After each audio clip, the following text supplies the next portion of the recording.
Bom dia, boa tarde, boa noite, Márcio Baccarini, Criatório Baccarini. Vamos dar continuidade, né, a raças de galo. Nós estamos falando dos galos japoneses, então vamos falar do chamo, né, do chamo clássico, né, como aqui a gente vê aqui no Brasil, é um galo bastante importante para nós aqui no Brasil. Mas vamos falar primeiro da origem do chamo, né? Eu já falei, né, na introdução a respeito dos galos japoneses, nós falamos do termo chamo, né, que é um termo derivado da palavra shan, que significa montanha, né? Esses galos aparecem no Japão, né? Quando se importa para dentro do Japão galos malaioides, né? Naquela introdução que eu falei sobre o Japão, né, sobre os galos japoneses, eu deixei claro o seguinte: antes dessa abertura do Japão para a importação, né, para o mercado mundial e a importação desse tipo de ave para dentro do Japão, antes disso, o que existia no Japão eram galos banquivas. Né? E já falei até para vocês lá na introdução que isso aí pode ser visto até na arte, né? Nas pinturas, etc. Né? Era um esporte da realeza, né? O combate de galos era um esporte da realeza, e os galos que aparecem, né, nessas pinturas, nessas artes, são os galos banquivoides. Né? E alguns raros escritos a respeito de galo, que fica bem claro, né, que se usava no Japão os banquivoides. Pois bem, a partir do momento que vieram galos, né, do atual Tailândia, né, esses galos eram galos malaioides e foram introduzidos no Japão. E nós já falamos assim, o povo japonês é um povo extremamente inteligente e quando ele se dedica a alguma coisa, ele se dedica mesmo, né? Esse galo, né, malaioide chegou no Japão e obviamente se espalhou, né? Se espalhou pelo país, né? Um país relativamente pequeno, ele se espalhou pelo país. Imagina assim, seria a mesma coisa hoje, né? Imagina se nós só abrigássemos galo banquivo e alguém chegasse com um galo malaioide aqui, um malaio, né? Tá meio fora da jogada, não cabe bem, né? Mas o japonês se dedicou, né?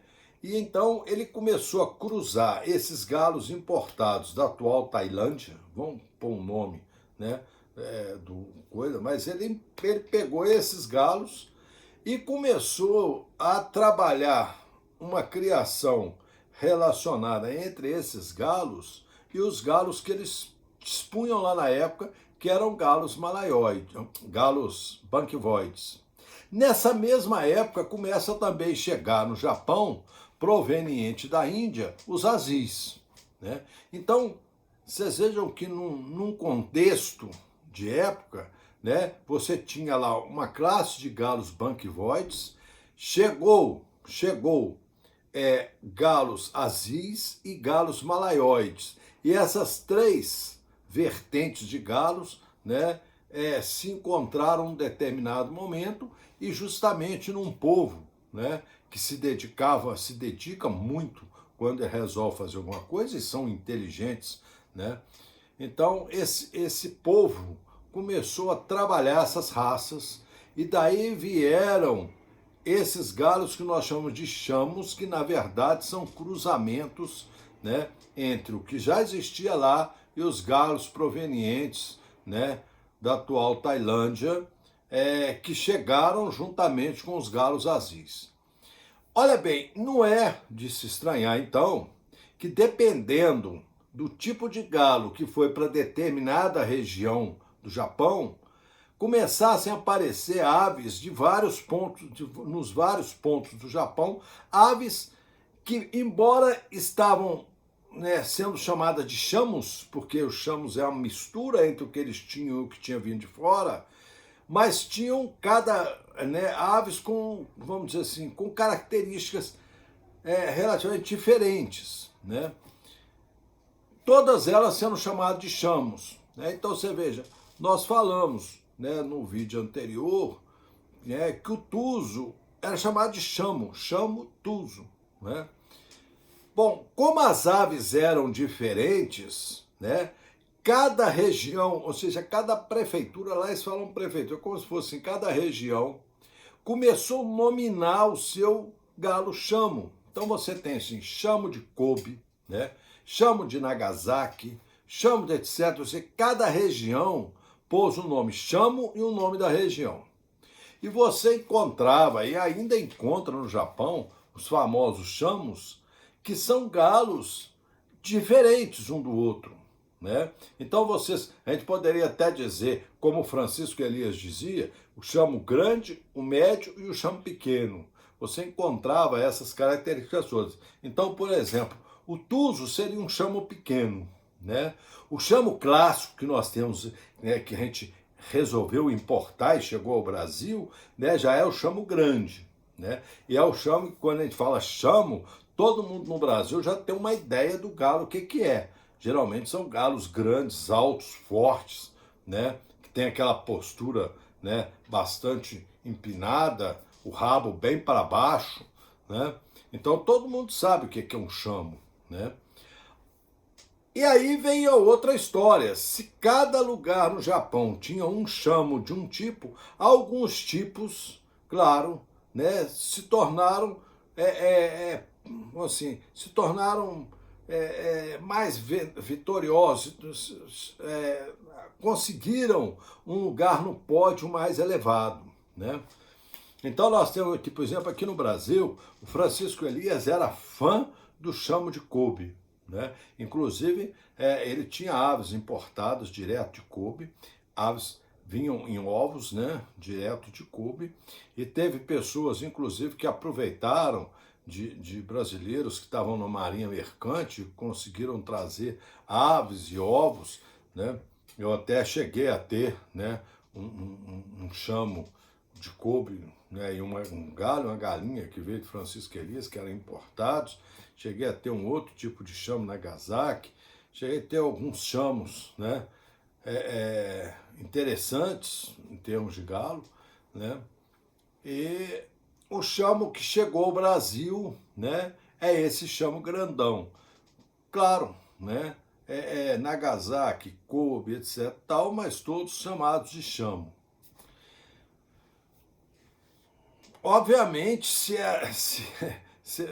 eles, apesar de ser chamados de chamo, cada um tinha né, um berço, né, cada um era resultado de um determinado tipo de cruzamento, de um determinado tipo de trabalho, obviamente que esses galos adquirem características ao mesmo tempo próximas, ao mesmo tempo com uma ou outra diferença entre um e eles, entre cada um, né? Bom, aqui no Brasil, o que chegou foi o chamo grande, né? Que é o que veio para cá, inclusive é uma das aves que está na raiz, né? Na base da criação, né? Ou seja, do surgimento do galo brasileiro, do galo mura, está chamando mura, vamos chamar de mura, né? Do galo mura. Então, esse galo mura tem muito do sangue do japonês. Né, do japonês chamo, esse que veio para cá. O que veio para cá veio do Japão, também veio da Europa, né, veio da Argentina, que já tinha importado, né, os Nagasakis da Argentina, e esses chamos chegaram aqui, né, e o brasileiro logo foi, né, miscigenando o que a gente tinha aqui com o galo chamo. Durante uma época, o galo chamo impunha muito, né, muito a sua prepotência de combate, né? E foi, né, durante uma época, né, o galo chamo foi realmente uma referência para o combate, né, principalmente quando a espora era mais curta, mais grossa, e o combate demorava mais tempo, né? O chamo entrava na jogada, porque o chamo é um galo, né, que impõe sua briga, canga o outro, empurra, tá? Mas não é um galo rápido, né? Mas dá um galo que impõe, tem força, né? Bate forte. Um chamo é um gato, ele só tem, talvez assim, hoje ele é um galo que procura muita posição. Então eles levam uma certa, tem uma certa dificuldade para brigar hoje com o galo nacional. Como é esse galo, né? Como é esse galo? Bom, o galo chama é um galo forte, alto, né? Que chega a pesar 3 quilos, 3.800, às vezes até 4. No Japão, né, os chamos grandes, existem alguns chamos lá que pesam 6, 8 quilos. Né? Obviamente que essas aves não nos interessam. Muitas vezes estão muito mais lá em exposição do que para combate mesmo. Né? Então, o chamo aqui que chegou aqui no Brasil é um galo que tem uma posição, né, estilosa, né, um proeminente, o peito para frente, né, a cauda caindo longa, caindo, né, até o chão, né, acompanhando a verticalidade do dorso da ave, né? Então, isso é uma ave. Tem uma cabeça forte, grande, né? Uma característica interessante da cabeça do chamo é as aves de maior qualidade, elas têm um osso, né, orbital proeminente, né, como se fosse uma guarda dos olhos. Esse osso acima do olho é um osso proeminente. E o chamo, a cabeça dele faz uma curvatura aí na volta da terceira vértebra, ele faz uma curvatura e ele faz um S e o pescoço se encaixa muito bem no tórax da ave. Tem poucas penas no pescoço, o chamo não é um galo, né, empenado, ele tem poucas penas no pescoço, penas bem fortes, né, e na clavina aqui não tem aqueles enfeites de pescoço, né, a implantação do pescoço aqui embaixo é bastante forte, um galo de ombros largos, né, peito sempre para frente, sempre forte, né, sempre musculoso, as costas também bastante largas. Esse galo tem um bico, né? Vamos dizer assim, não é comprido, não é curto, mas ele é largo na base, né? Largo na base. Tem uma pele da cara bastante firme, poucas barbelas, né? Pouquíssimo, quase nenhuma, a orelha também bem curtinha. A crista, né, de um galo chamo é sempre uma crista ou em bola ou em amora. Não existe galo chamo com crista de serra, tá? Crista de serra desclassifica o galo, né, com galo chamo. O japonês tinha essa história, né? O japonês sempre foi muito criterioso. Então, assim, galo chamo com crista de serra era considerado segunda linha, né? Então ele sempre, né, o galo sempre aquela ou a crista de bola ou aquela crista de amora, né, curtinha, baixinha, né? Então o galo chamo sempre foi assim. A cor. Aí vem uma outra história, né? Você vê o seguinte, como tudo que era miscigenado no Japão se chamava chamo, então hoje o chamo você encontra de todas as cores. Então o Nagasaki branco, né? Muito, é até muito bonito, a ave muito bonita. O Kobe geralmente é um galo caboclo, escuro, cinza, né? Pintado, né? Tem chamo de tudo quanto é cor, tá? Até carijó. Muita gente não gosta nem de ver falar em carijó, mas tem chamo carijó, tá? Tem chamo carijó direto do Japão, né? Ou seja, não é um pedrez que você chegou aqui e miscigenou, não. Tem chamo pedrez direto do Japão. Tem uma linhagem de chamo pedrez, tá? Por isso que aquele vídeo que eu falo assim, o pessoal, porque... Não, tem chamo pedrez, né? Puro, de raça pura, pedrez, né? Bom, as penas desse galo são poucas, ele não é um galo muito emplumado, geralmente são penas rasas e bem coladas e fortes, né? Uma asa mediana, bastante forte, com penas longas e fortes, né? Você pega um galo, né, um chamo na mão, você vê que a empenação dele é uma empenação assim, bem forte, sabe? Assim, as penas são fortes, são duras, né? Esse galo tem umas coxas bem plantadas e fortes também. Eles têm, né, próximo, né, a canela do galo, que geralmente é uma canela alta, bem desenvolvida, um pé de tamanho mediano, né, a canela alta, e a perna do chamo ideal, ela sai do galo, faz uma pequena curvatura ali no próximo ao joelho e se implanta quase que reta com a nascente da coxa. Isso, segundo os japoneses, isso é importante para que o galo dê de armas, né? Dê de espora. Então o galo não pode ter nem uma perna aberta assim, nem assim. Ele tem que ter assim, tipo um V assim, que depois abre e implanta o pé na mesma direção da nascente da coxa. As esporas geralmente são fortes, voltadas para trás, com uma leve curvatura para cima. Tá? Bom, e essa ave? Já vou voltar para aquela história. E essa ave? Posso cruzar ela com os galos brasileiros? Pode, pode, né? Embora que eu vi, né? Hoje nós estamos com os galos muras, né? Nós temos várias linhagens de galos brasileiros que são linhagens excepcionais, muito adaptadas ao nosso combate, né? Então, assim, mas tem gente que quer experimentar. Tá, o chamo já pode fazer esse cruzamento, mas, né, eu vou alertar vocês mais uma vez, né? Mas não é o ideal, não é o ideal.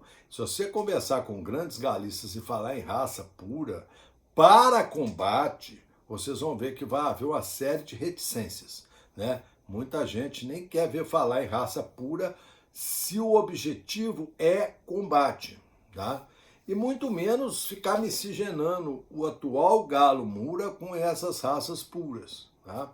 Mas eu sei que o galista é um cara que gosta de inventar, gosta né, de imaginar, o cara deita pensando, eu vou cruzar esse galo com aquela galinha, vai sair isso, vai sair aquilo, e fica matutando, aquilo fica rodando na cabeça, etc e tal. Então, seja lá o que Deus quiser, né?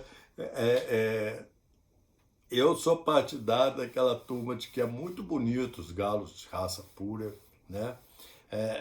Inclusive eu ganhei de presente um casal de tuso, né? Realmente são muito bonitos, né? Para mim é uma diversão, né? Mas jamais eu vou misturar isso com a minha criação, tá? Posso até criar isso aí por curiosidade, né? Chamo, né? Também é um galo, posso até ter por curiosidade, mas eu pessoalmente, eu prefiro criar minhas famílias de galo combatente brasileiro se o meu objetivo é combate, né? Bom, é o que a gente tem para falar sobre o galo chamo, né? Não tem muita coisa a ser falada, né? A não ser esses detalhes que eu passei para vocês, né? Não tem muita coisa a ser falada. Todo mundo conhece galo chamo, é um galo muito comum aqui no Brasil. Você consegue linhagens bonitas de galo chamo, né? Você consegue, você compra na internet, você compra de criadores. O Mauro Saviato tem galo chamo e muita gente aí tem galo chamo, né? Não é fácil, é uma raça fácil de se encontrar no Brasil, justamente porque ele compôs uma boa parte da criação do galo mura, né? Do nosso galo combatente. Então tá aí, o galo chamo, né? Vou desejar para vocês um bom dia, uma boa tarde, boa noite. E nós vamos fazer ainda um último vídeo sobre os galos japoneses, que nós vamos falar de outras raças japonesas, que vai ser mais por curiosidade. Mas o nosso objetivo aqui não é apenas a criação do galo mura, também é o conhecimento do galismo, né? É o conhecimento das raças, que a gente possa ter algumas informações sobre outras raças, sobre, né, às vezes até por curiosidade, né? De vez em quando eu recebo, né, vários pedidos de pessoas, fala sobre o galo tal, fala sobre o galo fulano, fala sobre essa raça, fala sobre aquela raça. Então eu vou falando aí, a gente vai, não gasta tempo, quem quiser ouvir um vídeo, né, e o dia que quiser ver sobre alguma raça, procura lá que vai encontrar algumas, né, que a gente conseguir falar. Então, um bom dia, boa tarde, boa noite, até o próximo vídeo em que nós vamos encerrar essa questão dos galos combatentes japoneses. Tá bom? Um abraço.